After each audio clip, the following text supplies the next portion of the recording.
Hey guys, welcome back to AP Physics C Mechanics. This is going to be covering equilibrium. Last time you should have kind of reviewed Newton's laws in the ways that you already know them. So all of this stuff about forces should be kind of fresh on your mind, and we'll be extending that today. The stuff we're going to be covering is Chapter 5 of University Physics. The chapter is Applying Newton's Laws, and this first section is Using Newton's First Law, which is about particles in equilibrium. So in order to study equilibrium, first I got to make sure you know what it is and how to spell it. It's only got one L. That's what most people get wrong.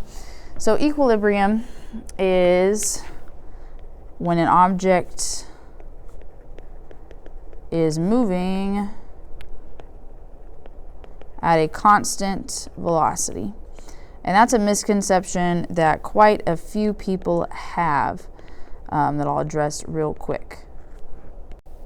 So most people think of equilibrium as an object that is still. An object that is still is technically in equilibrium. But objects that are moving at a constant rate with a constant velocity are always in equilibrium as well. So constant velocity could be a zero constant velocity, but if an object is in equilibrium, it has to be constant velocity. You can technically have an object that is stopped and accelerating. Like if you think of a ball in free fall, as it goes up and comes back down, there is some instant there at the top where your velocity equals zero, but your acceleration is still gravity, or negative g. So we've got an object that at one instant is stopped at zero velocity, but is still accelerating. So equilibrium is constant velocity. Equilibrium does not mean stopped. Okay? That is a key thing to know. Equilibrium does not mean stopped. The other component of velocity that many people don't realize is that a constant velocity also has to have a constant direction, not just a constant speed. So equilibrium does not include objects that are changing directions. Now Newton's first law addresses equilibrium. In Newton's first law, you've always heard it as an object in motion stays in motion unless acted on by an outside force. An object at rest stays at rest unless acted on by an outside force. So simply all that is saying is that a force has to be present in order to change the motion of an object, and specifically it has to be an unbalanced force. So to summarize all of that, essentially you get this. The sum of forces has to be zero for equilibrium. This will later get kind of extended.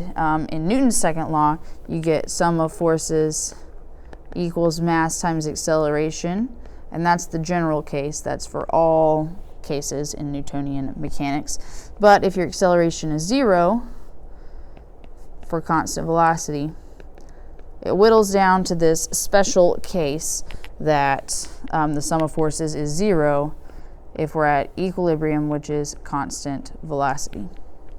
Now when we look at this zero, there's actually an interesting subtlety that you probably have never seen before. So I'm going to go to a new slide in order to do that. When you've got sum of forces equals zero, it's a little bit tricky. So the equal sign in math means two things are literally exactly equal, and that has to do with a number of things. That means the value has to be equal.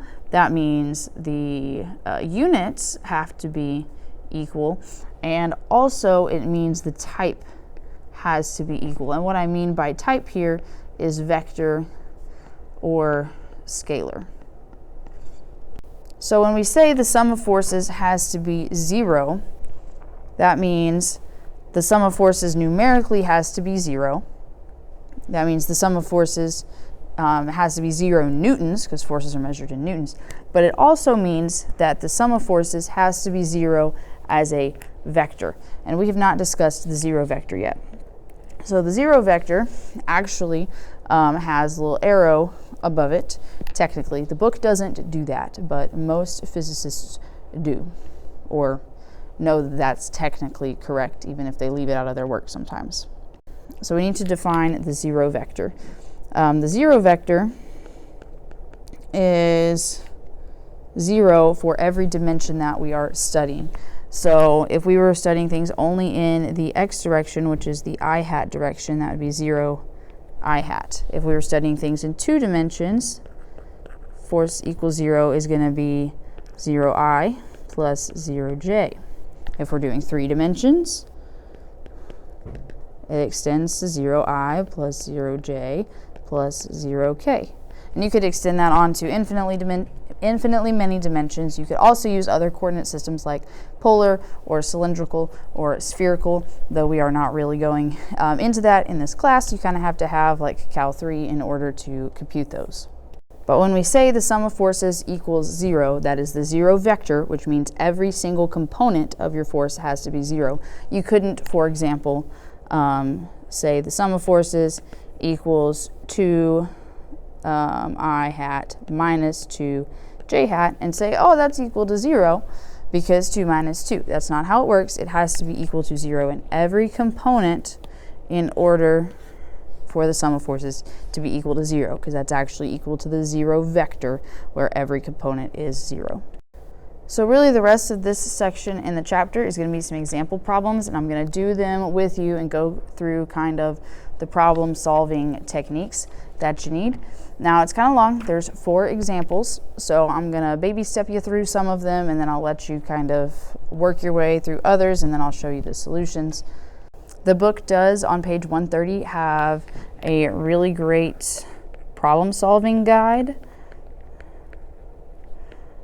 If you kind of learn better through reading, you can go read that problem solving guide, and it'll show you step by step how to go through a problem.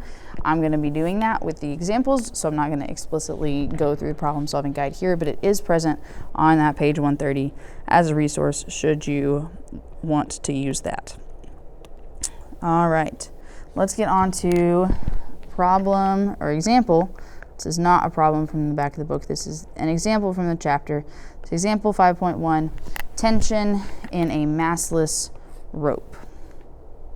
So the question here says, a gymnast with mass 50 kilograms suspends herself from the lower end of a hanging rope of negligible mass. So the rope is massless in this case. Our next example will actually be one with mass. It says, A, what is the gymnast's weight? B, what force does the rope exert on her? And C, what is the tension at the top of the rope? Okay, so this one is pretty simple, but your first problem solving step is going to be draw a sketch of the situation, showing dimensions, showing angles. This particular one, they have already done a nice sketch for you. Really the only thing you should do extra on your sketch here, and you could save it for the free body diagram later if you prefer, is to do a nice little indicator of your positives and your negatives. I'm going to do positive is up, negative is down in the conventional sense, but you can choose whichever coordinate system you feel more comfortable with. And then it says you're going to have to draw a free body diagram for each object that is in equilibrium. So when you're thinking of things that are in equilibrium or that are accelerating, which we'll see later on in the next section, next video, next lesson, whenever you're observing those objects, you have to determine if they're in equilibrium or if they're accelerating. Equilibrium is constant velocity, accelerating is not. So the things that are in equilibrium here, the gymnast is hanging from the ceiling, the gymnast is hanging from the rope, and then the rope is hanging from the ceiling, and the ceiling is chilling there. So really we've got 3 things in equilibrium. First thing up is the gymnast. So I'm going to draw a free body diagram for the gymnast. You always want to make your object a dot, just because it's easier that way. And then on the gymnast, you got the rope pulling up. Now the rope's force is defined as tension. So that is tension of the rope on the gymnast is how it's labeled in the book. You could call it whatever you wanted. And then you also have her own weight pulling her down. Weight, which is force of gravity, which is mass times gravity. So really, we already know a number for that. Weight is mass, which is 50, times gravity, which is 9.8, to however many decimals you would like to use. And that already answers question A. Okay, question A was, what is the gymnast's weight? Then we also have the rope here.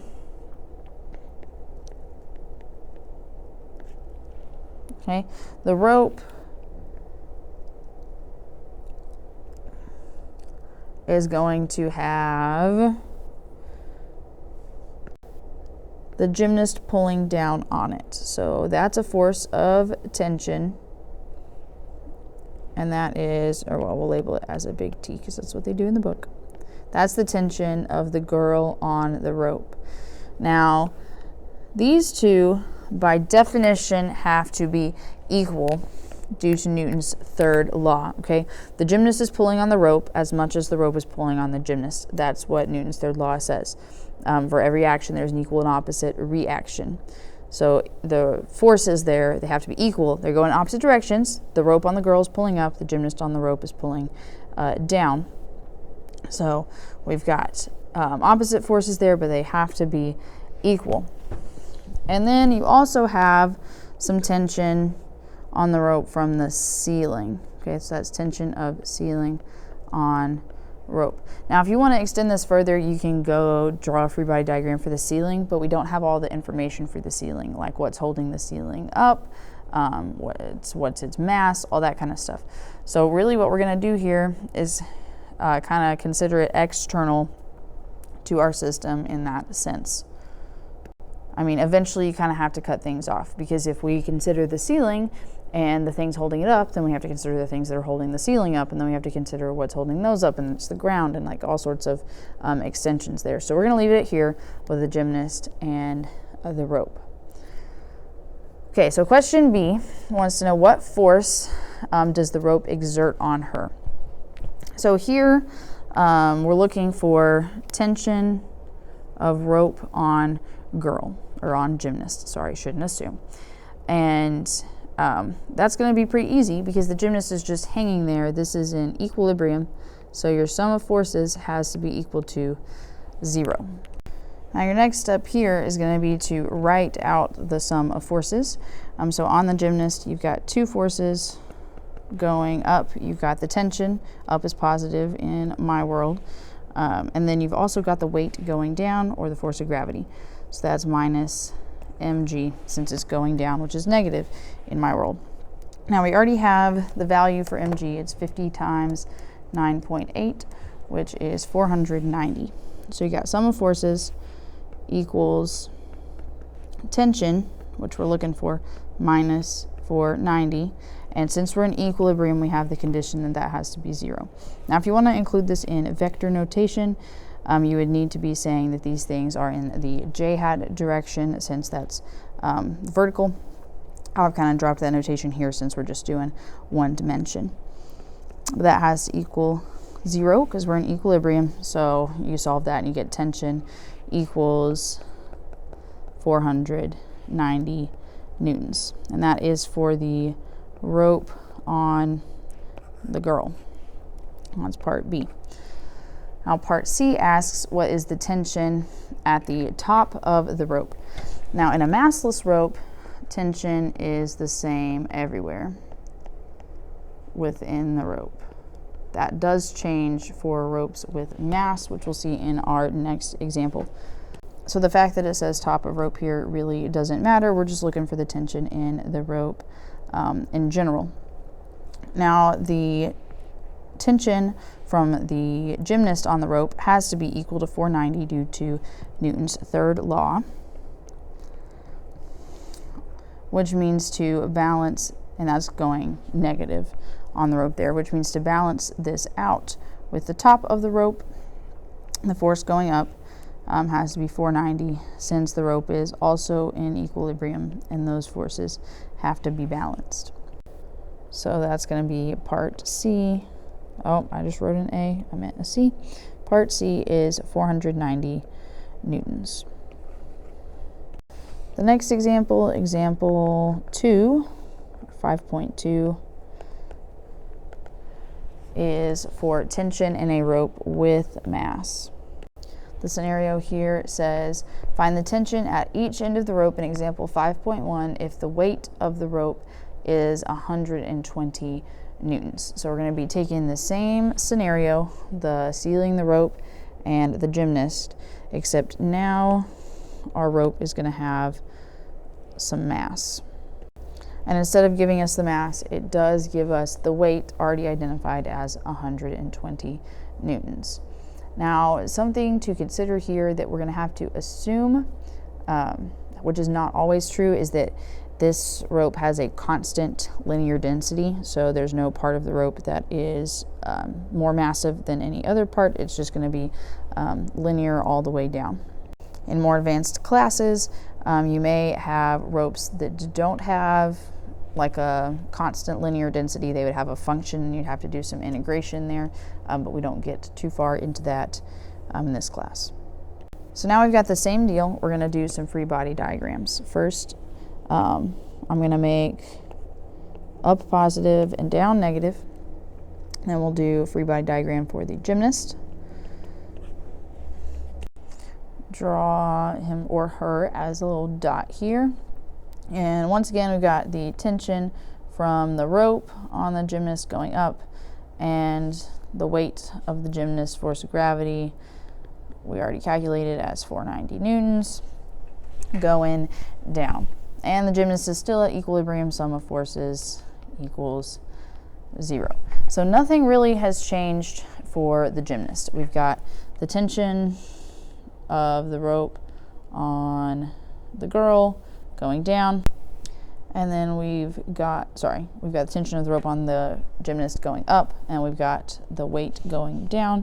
So tension R on G equals 490 newtons, same as it did last time, because nothing has really changed for the gymnast.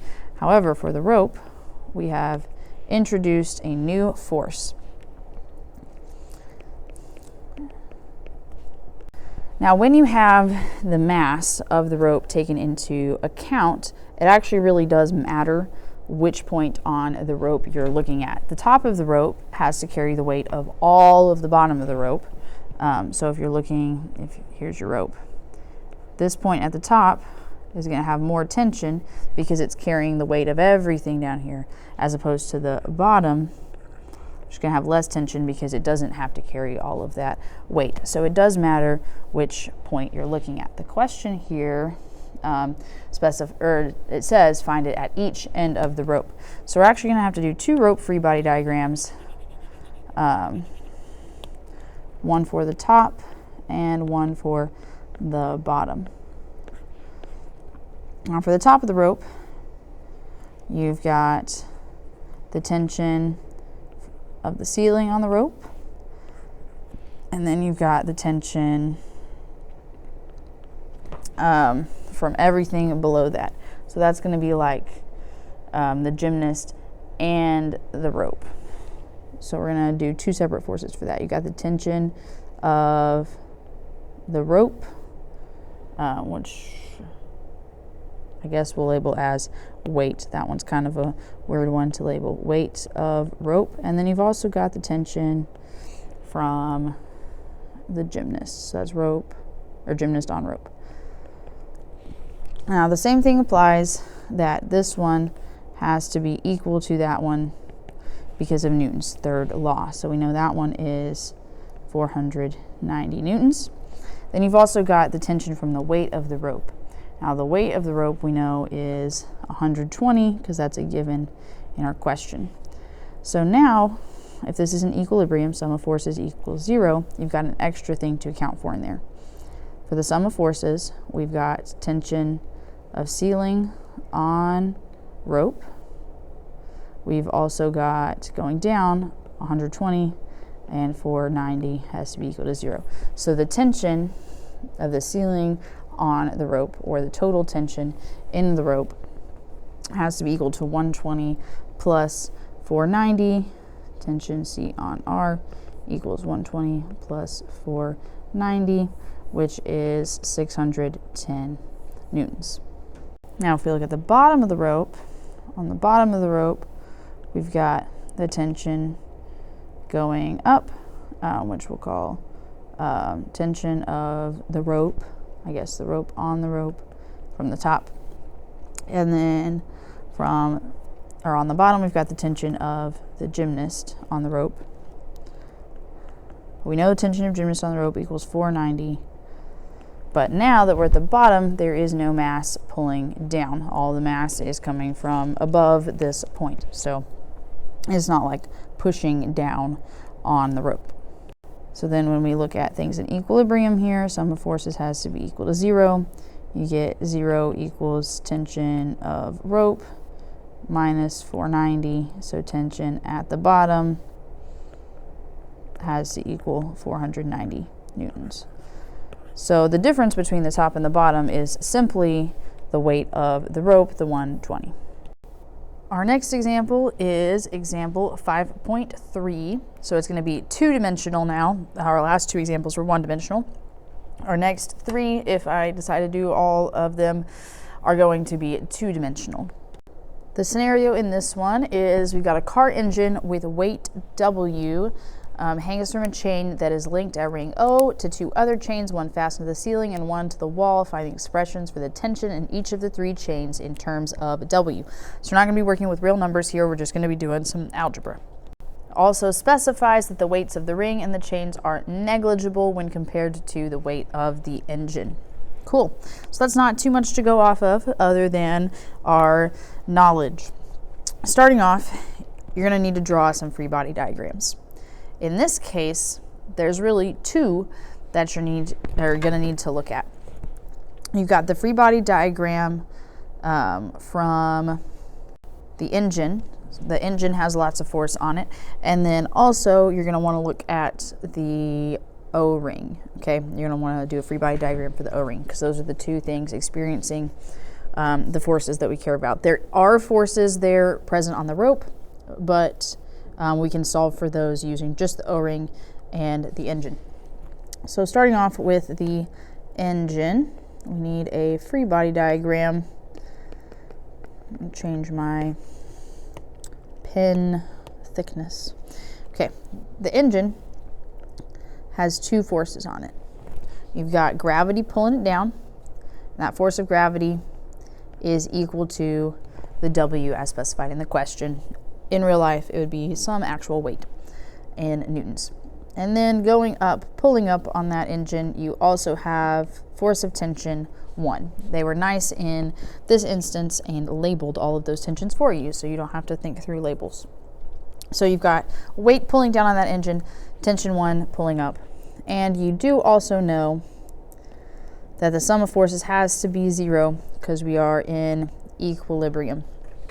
Now, in this case, we do have two dimensions. You've got a chain pulling horizontally, one pulling vertically, and one at an angle. So we're going to need to go ahead and specify a coordinate system here. For our coordinate system, I'm going to do the conventional. X is going to be going horizontal, Y is going to be going vertical, and positives to the right and up. You can choose a different one, different convention if you would like. And you'll see in our next problems, your X and Y don't even have to be horizontal and vertical. You can tilt them. You can make them whatever you like. So for this particular free body diagram with my engine, my sum of forces is equal to positive T1 minus W in the J hat direction. There's nothing going in the I hat direction. If you would like to include plus 0 I hat, you can, but it's kind of implied there. Now we also have the O-ring. On the O-ring, we've got tension 1 pulling down. We've got tension 3 at an angle, and we've got tension 2 going to the left. Now this angle here is 60, and that is from the horizontal. Okay, So anytime you're working with vectors in an orthogonal, which is a right-angled system of coordinates, so since our coordinates are at right angles, anytime you're working with something that's at an angle, you want to split it up into those two perpendicular components, the x component and the y component, and you're going to use trig to do that. I'm going to assume you know how to do it. I don't need to walk through it right now. This is going to be T3 cosine of 60 degrees and T3 sine of 60 degrees. Now you can compute those if you like. You can go ahead and just leave them as sine and cosine, or you can know what sine and cosine are. Cosine of 60 is like a half, okay, so that's equal to T3 over 2. And sine of 60 is square root of 3 over 2, so that's square root of 3 over 2 times T3. You could also just use special rights if that's what you would prefer, but that breaks down into those two components. So then we got to do sum of forces. We know it's going to be equal to 0. We also know it's going to be equal to all of the sums that are there. So in the x direction, on this one, we've got T2 is going negative, so I'm actually going to write it second. We've also got T3 that's going partially to the right, but the component that's going to the right is T3 cosine 60, which is T3 over 2, and then T2 is going to the left. That's in the I hat direction. I'm going to have to take a second and make everything smaller here, just because I'm running out of space. All right, there we go. So on our O-ring, we've got in the I direction T3 over 2 minus T2, and in the J direction, we've got T3 is also going partially up. That component is square root of 3 over 2 T3 minus T1. That's in the J hat direction. So literally all we did was just broke that down into its components. Now we can use this like a system of equations. I'm going to actually move to the next page in order to do that. All right, so here are our two sets of equations, or two equations based off of the two free body diagrams. This was for the engine, and this was for the O-ring. So what we can do here is set up some systems of equations. For this first one on the engine, you've got T1 minus W in the J hat direction equals 0 in the J hat direction, because you know sum of forces equals 0. I'm leaving out the I hat direction because there's nothing there. 0 I hat equals 0 I hat, so it's not a big deal. Now we're doing everything in terms of W, so we're assuming that we know the W. We don't have to solve for it. It's not like a variable, it's a given, like a constant. So this boils down to T1 minus W equals 0. And you get T1 equals W. So the tension in 1 equals W, which means we can plug that in over on our other formula, or our other equation.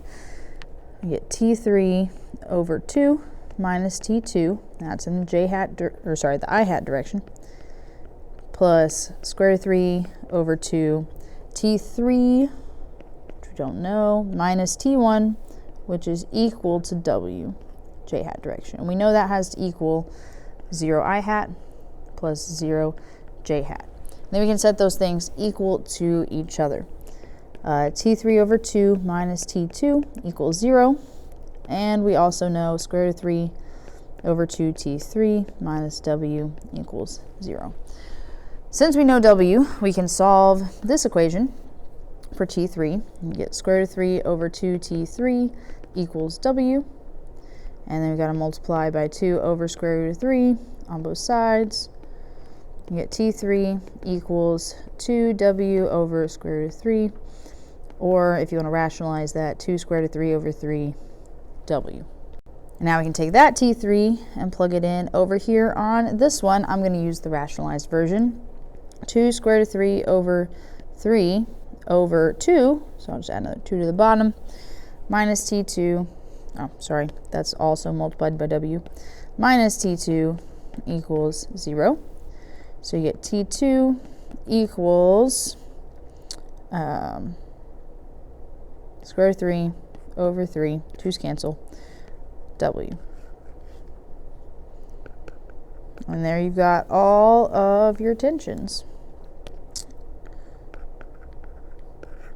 Solved in terms of W. T1 equals W, T2 equals square root of 3 over 3W, and T3 equals 2 square root of 3 over 3W.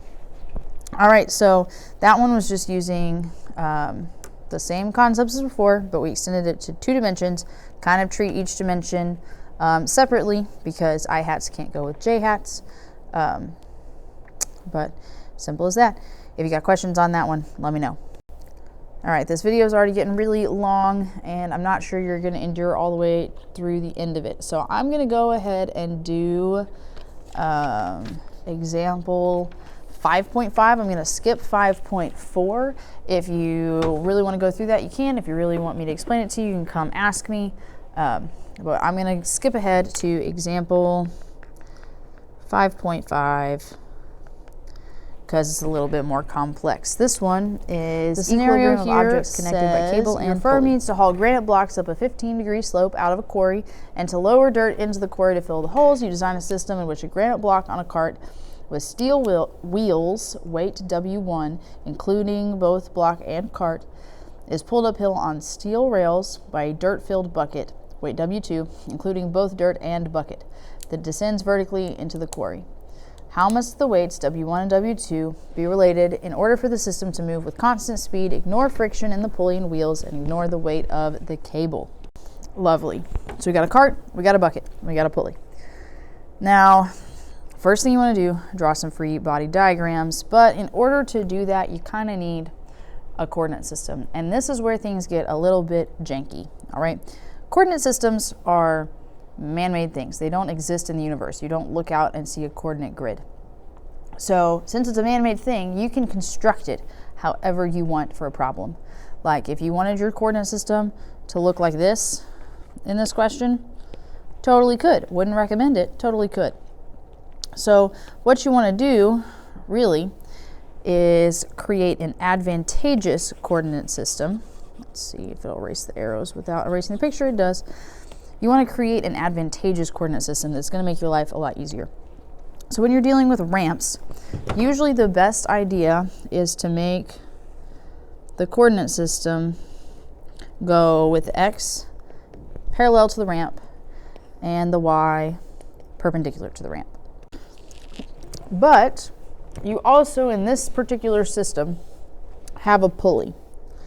Now, pulleys are really cool, simple machines. They do a lot of different things. But really, their essence is they can change the direction of a force. And the way that they do that is literally by redirecting a rope or a cable or something. And since the tension is going to be the same everywhere, it redirects that force to a different direction. So what we can do here, and it's a little bit odd, what we can do here is we can bend that coordinate system, okay, that's going to be going around the pulley. So that bucket here going up and down is actually going to be moving along the X path of our coordinate system. Our coordinate system stops going out here and starts going down. Now that's really weird, but it totally works. And what that allows us to do is ignore the forces on the pulley and just look at the bucket, the cart, and the rope or cable, whatever, connecting them. So we're going to start with the cart, and then we'll go look at the bucket for free body diagrams. The cart, drawing my X and my Y here, since it's a little bit less intuitive. Cart is the dot here in the center. Now gravity is always going down no matter what your coordinate system is, okay? No matter what it is. So gravity has to be going down like so. Force of gravity. And its weight 1 is the block and the cart. So that's equal to weight 1. Now we're ignoring friction, so that force doesn't exist. We're not pushing or pulling it. But we do have a cable on it, so there is a force of tension. And the cable pulls in the same direction as the ramp. So we've got I'll label that tension here. And now what we need to do is break those down into our X and our Y components. And the deal with that is on the force. So figuring out that angle is a little bit kind of odd. Basically, you know that our coordinate system goes in line with the ramp, so it's got a 15-degree angle with the horizontal, and you know that the horizontal is going to be perpendicular to the force of gravity. So you get that triangle there. And what that allows you to do is get this angle or this angle, whichever one you want. So this one that's opposite is 75 degrees, but most people don't look at it that way. Most people look at it as this other one is 15 degrees. So I'm going to redraw that without all my wonky intermediate steps. We've got MG going down at a 15-degree angle there to the vertical, and we've got tension going, or sorry, not to the vertical, to the Y. We've got tension going in the X direction. I'll make positive, negative, positive, negative. This is Y. All right, so we got to split that MG into its components to get the Y direction. That is MG cosine of 15. That one's not on the unit circle, so I don't know it off the top of my head. And then we've got MG sine of 15 going in the X direction. And then we also didn't include normal force. There is normal force from the ramp. They're pointed perpendicular to the ramp. Normal forces always point perpendicular to their surfaces. So I'm going to erase that old force diagram and put this one in its place because it looks a lot nicer. It's going to take me a second. All right, there we go. Sorry for the technical difficulties. So what you get there for sum of forces, oh, that was the eraser, not the pen. Sum of forces has to be equal to 0 since we're going in constant velocity. That was the stipulation of the design. Constant velocity has to be a 0 vector for the forces. And we know in the X direction, we've got tension going positive, I hat. And then we also have in, oh, I forgot another one. You got tension going positive, and then you've got mg sine of 15. That's usually called the force parallel. Mg sine 15 also going in the I hat direction. And then in the J hat direction, you've got mg cosine of 15 and normal force. If there's friction, that component would be a whole lot more necessary. It is still there, so we're going to include it, but we're not really going to be working with it in this particular problem. Then we've also got the bucket. Let me see if I can find space to do the bucket. Oof. All right, I'm going to do the bucket over here. But I moved the equations that we just found up here. So the bucket's a lot simpler. Okay, the bucket is going up and down, which by our coordinate system is actually in the X direction, and down is positive and up is negative. Okay, so our bucket has two forces. It's got tension going up on it.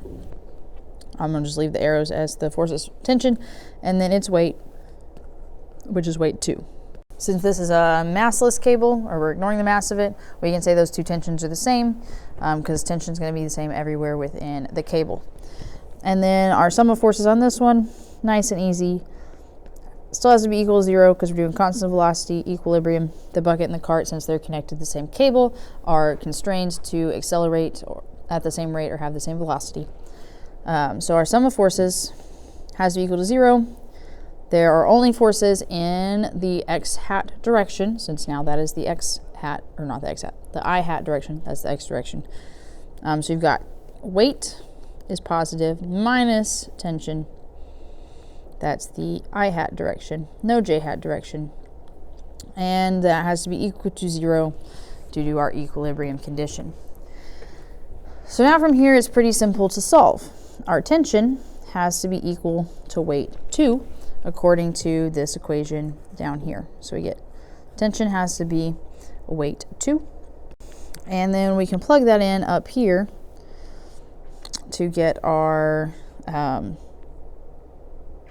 stuff. All right, one thing that I did screw up on notation here was our mg. We were planning to be W. Okay, that's W1. Yeah, W1 is the weight of the cart.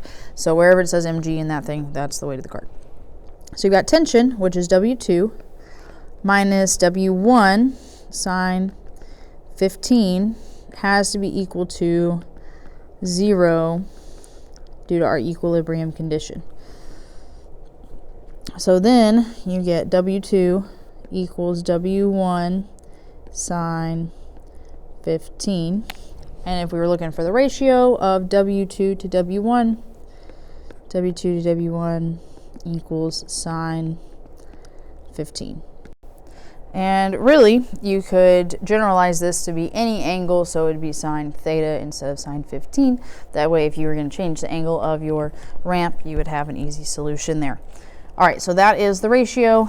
The question wanted to know how they are related, so ratio is perfect for that. And that's the whole deal. So there should be 10 or one discussion question and then 9 problems to do for this chapter. Please do them because you really got to have a solid understanding of the forces. Now, there's not really any calculus involved here. It's still just Newton's laws, but it is going to be some more complex, or there are going to be some more complex problems than you were probably used to dealing with in AP Physics 1. So just make sure you can mentally go through that process of draw the free body diagram, make sure you're using a consistent coordinate system that is advantageous for your question, that you're not leaving forces out, and that you're just balancing everything in equilibrium. As always, if you got questions, let me know. Would love to hear from you.